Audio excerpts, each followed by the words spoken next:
Hello बच्चों, कैसे हो आप सब। आज एक नए चैप्टर के साथ यहाँ पर उपस्थित हैं और हमारा नया चैप्टर है जो स्टार्ट होने वाला है वो है पाठ 7 परमाणु तत्वों के वर्गीकरण और उनके गुणधर्म। परमाणु का सिद्धांत पढ़ना है हमको, इसमें तत्वों का वर्गीकरण करना है और तत्वों के गुणधर्मों के बारे में अध्ययन करना है इस पाठ के अंदर।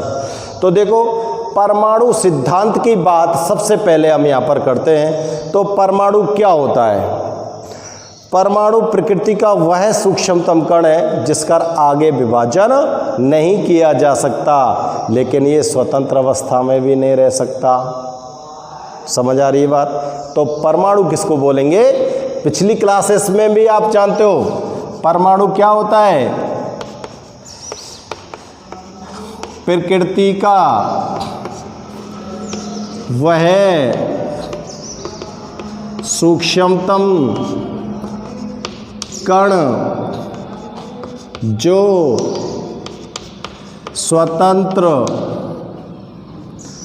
स्वतंत्र अवस्था में नहीं पाया जाता है तथा इसका आगे विभाजन भी नहीं किया जा सकता, नहीं किया जा सकता है, उसे क्या बोलोगे? परमाणु। उसको क्या बोलोगे? परमाणु। अंग्रेजी में बोलते हैं बच्चों इसको एटम, परमाणु कहते हैं। ठीक है ना? तो इस प्रकृति का सबसे छोटा कण और इस प्रकृति के अंदर जितनी भी वस्तुएं आप अपने आसपास चारों तरफ जो देखते हो वो सारी वस्तुएं छोटे छोटे परमाणुओं से मिलकर बनी हैं। जैसे आपके सामने मैं ये दिखा रहा हूँ चौक एक वस्तु है, एक यौगिक है। इस यौगिक का निर्माण छोटे छोटे कणों से मिलकर बना है। इसको हम विभाजित करते जाएंगे तो अंत में एक ऐसी स्थिति में पहुंच जाएंगे कि उस कण का हम आगे विभाजन नहीं कर पाएंगे। और अगर हम उस कण का आगे विभाजन नहीं कर पाएंगे तो उसको ही क्या बोलेंगे? ये चौक का एक परमाणु है। आ रही है ना बात समझ में? जैसे आप रेत को अपने हाथ पर उठाइए और रेत के हाथ पर उठाकर उसके रेत के एक कण को, एक छोटा सा कण उठाकर आप उसको ध्यान से चेक कीजिए तो रेत का एक छोटा सा कण एक परमाणु है उस रेत का, और बहुत सारे ऐसे छोटे छोटे कण मिलकर कितना बड़ा रेगिस्तान बना देते हैं। समझ आ रही है ना बात? तो परमाणु बहुत छोटी इकाई है, स्वतंत्र अवस्था में भी ये नहीं पाया जा सकता और इसका आगे विभाजन भी नहीं हो सकता। ठीक है ना? ये बहुत ही छोटी इकाई होती है। अब देखो, परमाणु के बारे में जो जानकारी हमको दी गई है वो सबसे पहले किसके द्वारा दी गई? तो कुछ भारतीय दार्शनिक भी हैं जिन्होंने परमाणु के बारे में बहुत कई सदियों पहले बता दिया, और उसके बाद कुछ वैज्ञानिकों ने भी परमाणु के बारे में कुछ कहा है। तो मैं थोड़ा सा आपको जानकारी के लिए यहाँ पर नोट कर दूँ कि 500 ईसा पूर्व हमारे भारत में एक दार्शनिक थे। 500 ईसा पूर्व भारतीय दार्शनिक, हमको ध्यान में रखनी चाहिए ये चीज़ें, क्योंकि हमको ये जरूर जानना चाहिए कि हमारे जो ऋषि मुनि थे वो भी कम ज्ञानी नहीं थे, उनको भी ब्रह्मांड का बहुत बड़ा नॉलेज था। ठीक है ना? तो भारतीय दार्शनिक थे महर्षि कणाद।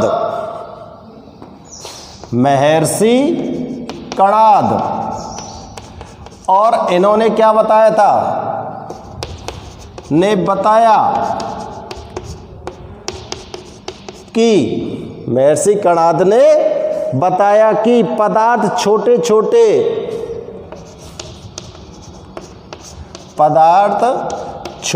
छोटे टुकड़ों में लगातार विभाजित, पदार्थ छोटे छोटे कणों में लगातार विभाजित करने पर अंततः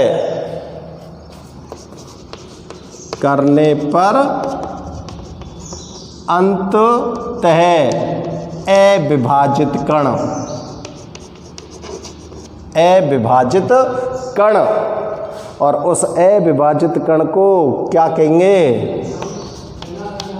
कण परमाणु प्राप्त होता है, परमाणु प्राप्त होता है। समझ आ रही है ना बात। जैसे मैंने इस चौक का उदाहरण लिया था ना कि इसको विभाजित करते जाएं तो अंत में कैसी स्थिति आएगी कि इसका इतना छोटा भाग बन जाएगा कि उसका आगे विभाजन नहीं हो पाएगा। अब उस अविभाजित कण को क्या बोल सकते हैं हम, परमाणु। क्या बोल सकते हैं, परमाणु। तो परमाणु के बारे में 500 ईसा पूर्व भारतीय दार्शनिक महर्षि कणाद ने बता दिया। इनके बाद एक दूसरे भारतीय दार्शनिक थे पकुदा काव्याम, एक अन्य भारतीय दार्शनिक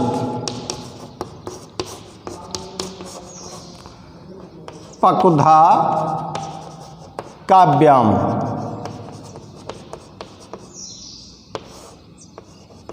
इन्होंने भी क्या कहा, इन्होंने बताया कि पदार्थ भिन्न भिन्न रूप, पदार्थ के जो भिन्न भिन्न रूप हैं, ने कहा कि पदार्थ के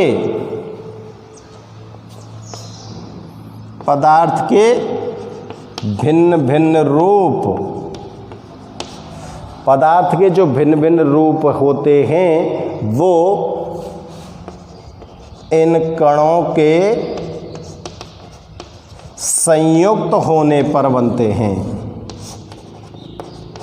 इन कणों के संयुक्त होने पर बनते हैं। यानी कि पकुदा काव्यम किस बात की तरफ इशारा कर रहे हैं, पकुदा काव्यम इशारा कर रहे हैं कि जो यौगिकों का निर्माण होता है वो छोटे छोटे कणों से होता है। और भिन्न भिन्न रूप का मतलब ये कह रहे हैं कि यौगिक समान परमाणुओं से भी बन सकते हैं और यौगिक असमान परमाणुओं से भी बन सकते हैं। यानी कि परमाणु के और यौगिक के बारे में हमारे भारतीय दार्शनिकों ने भी बहुत कुछ हमको बताया है। परंतु आगे अगर हम बात करें तो इसी श्रृंखला में बात की जाए तो ग्रीक दार्शनिक थे कुछ, दो ग्रीक दार्शनिक थे। ग्रीक दार्शनिक डेमोक्रिटस, एक तो कौन है, डेमोक्रिटस, और दूसरे थे ल्यूसिपस।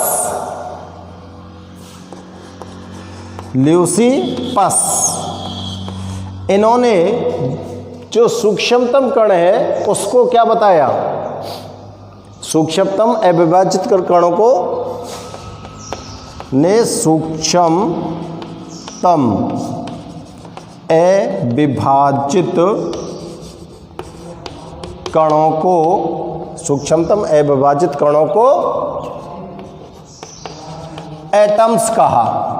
क्या बोला इन्होंने, एटम्स कहा। ठीक है ना। और ग्रीक भाषा में एटम्स का अर्थ क्या होता है, ग्रीक भाषा में एटम्स का अर्थ होता है जिसे ना काटा जा सके, जिसे ना तोड़ा जा सके, जिसे ना विभाजित किया जा सके। तो मैं यहां लिख देता हूं, ग्रीक में एटम का अर्थ जिसे काटा ना जा सके, या फिर विभाजित ना किया जा सके, ना किया जा सके, कह सकते हैं ना अविभाज्य। तो बात तो मानी जा रही है ना किस पर, कि परमाणु सूक्ष्मतम कण है, विभाजित नहीं हो सकता। इन सब के बावजूद परमाणु की खोज का श्रेय किसी भी दार्शनिक को नहीं मिला, ठीक है ना। और सन 1808 में, सन 1808 में ब्रिटिश स्कूल के एक अध्यापक थे,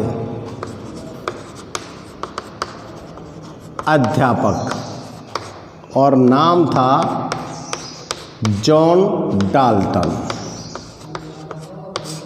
और जॉन डाल्टन ने परमाणु का सिद्धांत प्रस्तुत किया, इसलिए परमाणु के खोजकर्ता जॉन डाल्टन को ही माना जाता है। परमाणु मैं लिख देता हूं, परमाणु की खोज की तथा परमाणु सिद्धांत भी दिया। तो परमाणु सिद्धांत देने वाला आदमी, अब आपको याद करना है किसको, जॉन डाल्टन को। और जॉन डाल्टन ने ही परमाणु की खोज की, यही हमको याद रखना है सिलेबस के लिए, ठीक है ना। तो परमाणु सिद्धांत लिखते हैं हम, जॉन डाल्टन ने जो परमाणु सिद्धांत दिया है वो किस प्रकार से दिया है, ठीक है ना। तो जॉन डाल्टन ने जो अपना परमाणु सिद्धांत दिया है वो किस किस नियम के आधार पर दिया है। तो यहाँ पर मैं थोड़ा सा और लिख देता हूँ, कई बार छोटे प्रश्नों में पूछ लिया जाता है। जॉन डाल्टन ने अपना परमाणु सिद्धांत 3 नियमों पर आधारित था। इसका परमाणु सिद्धांत, ठीक है ना। रासायनिक संयोजन सिद्धांत, रासायनिक संयोजन पहला नियम। दूसरा है द्रव्यमान संरक्षण नियम, संरक्षण नियम। तथा तीसरा नियम था निश्चित अनुपात का नियम। निश्चित अनुपात के नियमों के आधार पर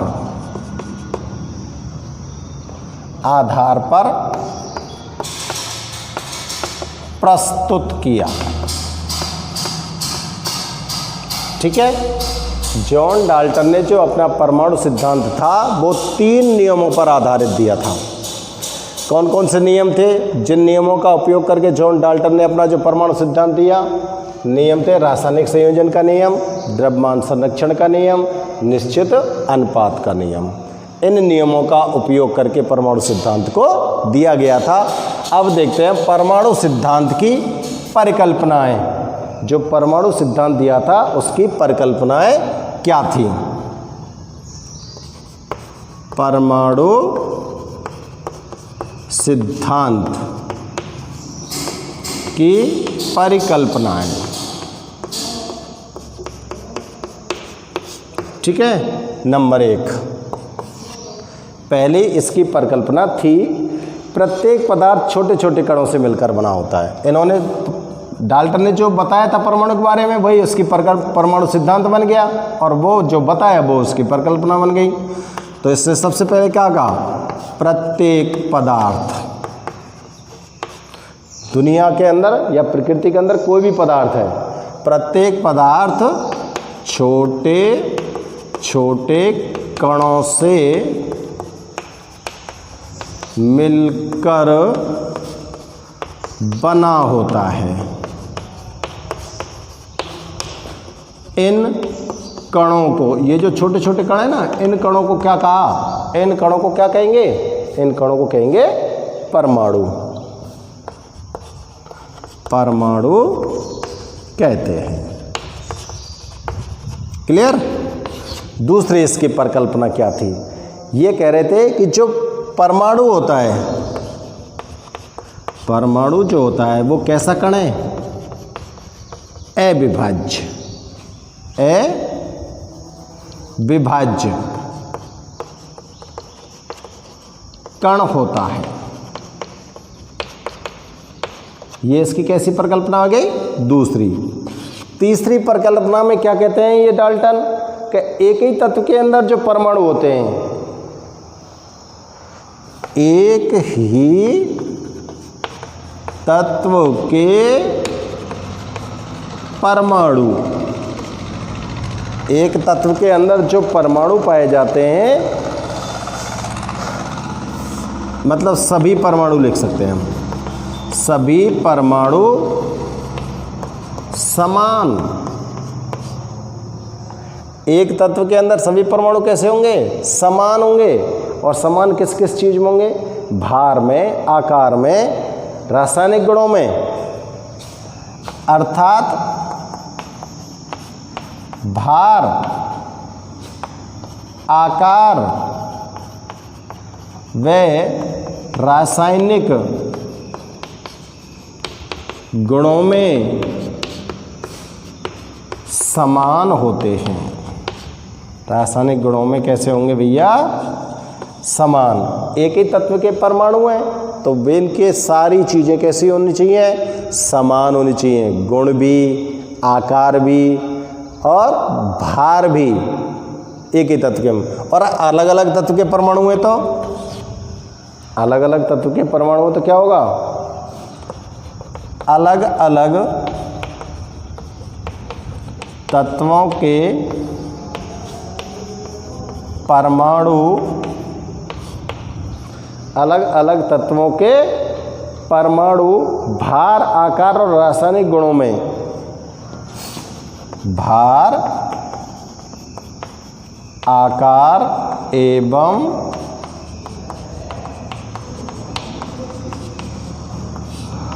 रासायनिक गुणों में भिन्न भिन्न होते हैं। समान, एक ही परमाणु के सभी तत्व परमाणु कैसे होंगे? समान। और अलग अलग तत्वन के परमाणु कैसे होंगे? असमान होंगे। ये बात तो सिंपल सी है। और अगला इसका जो बिंदु है वो क्या कह रहा है? अलग अलग तत्वों के परमाणु, अलग अलग तत्वों के परमाणु सदैव छोटी छोटी, सदैव छोटी छोटी, छोटी छोटी पूर्ण संख्याओं के, छोटी छोटी पूर्ण संख्याओं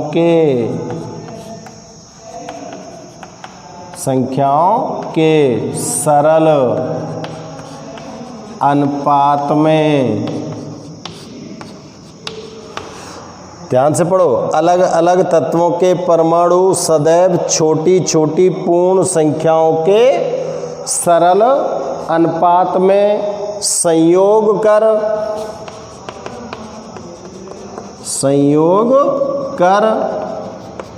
यौगिक का निर्माण करते हैं।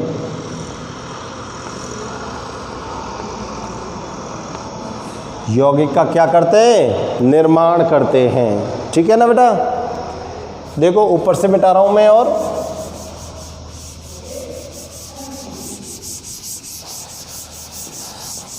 अगली इसकी जो परिकल्पना है, छठवीं, रासायनिक अभिक्रियाओं में परमाणु रासायनिक अभिक्रियाओं में परमाणु केवल पुनर्व्यवस्थित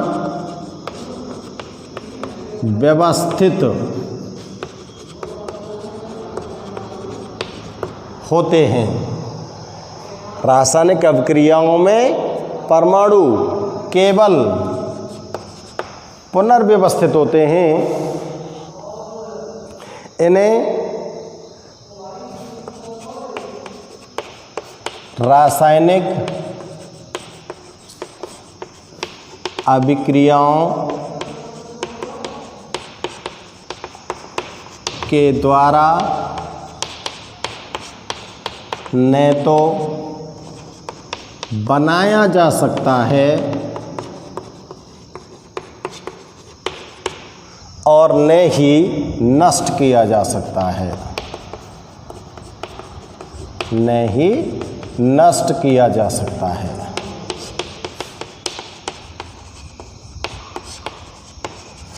तो ये बच्चों परमाणु सिद्धांत की 6 परिकल्पनाएं हैं। परमाणु सिद्धांत की कितनी परिकल्पनाएं? 6 परिकल्पनाएं, ठीक है ना। अब इन 6 परिकल्पना को आप ध्यान से चेक करो। प्रत्येक पदार्थ छोटे छोटे कणों से मिलकर बनाए और इन कण को क्या कहेंगे हम? परमाणु। परमाणु कैसा कण होता है? अविभाज्य। ये आपको पहले से बताते आ रहे हैं। एक ही तत्व के अंदर जितने परमाणु होंगे वो सब भार, आकार और रासायनिक गुणों में कैसे होंगे? समान होंगे। और अलग अलग तत्वों के परमाणु भार, आकार और रासायनिक गुणों में कैसे होंगे? अलग अलग होंगे। अलग अलग तत्वों के जो परमाणु होंगे वो सदैव छोटी छोटी संख्याओं के सरल अनुपात में संयोग करके ही यौगिकों का निर्माण करेंगे। और लास्ट की जो परिकल्पना है, रासायनिक अभिक्रियाओं में परमाणु केवल पुनर्व्यवस्थित होते हैं, ना तो इनका निर्माण होता है और ना ही इन परमाणुओं को नष्ट किया जा सकता है।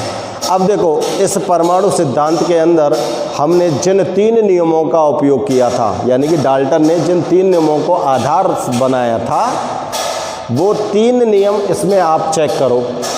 परमाणु सिद्धांत में देखो, रासायनिक संयोजन के नियम के आधार पर कौन सी परिकल्पना है? रासायनिक संयोजन के आधार पर देखो, रासायनिक संयोजन का नियम, संयोजन का मतलब जुड़ना होता है। सभी परमाणु, मतलब अगर एक तत्व का निर्माण हो रहा है तो उसके अंदर बहुत सारे परमाणु जुड़ रहे हैं, रासायनिक संयोजन होता है उसके अंदर। और रासायनिक संयोजन से ही तत्व का निर्माण होता है। किसका निर्माण हो रहा है? तत्व का निर्माण।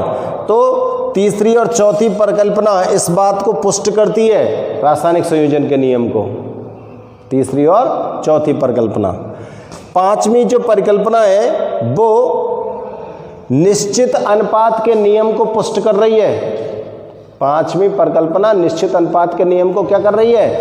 पुष्ट कर रही है। और जो छठवीं परिकल्पना है वो द्रव्यमान संरक्षण के नियम को पुष्ट करती है। तो तीनों के तीनों नियमों को पुष्ट कर किया गया है इस सिद्धांत के अंतर्गत। और ये सिद्धांत किसके द्वारा दिया गया है? ये सिद्धांत दिया गया था जॉन डाल्टन के द्वारा सन 1808 में, ठीक है ना।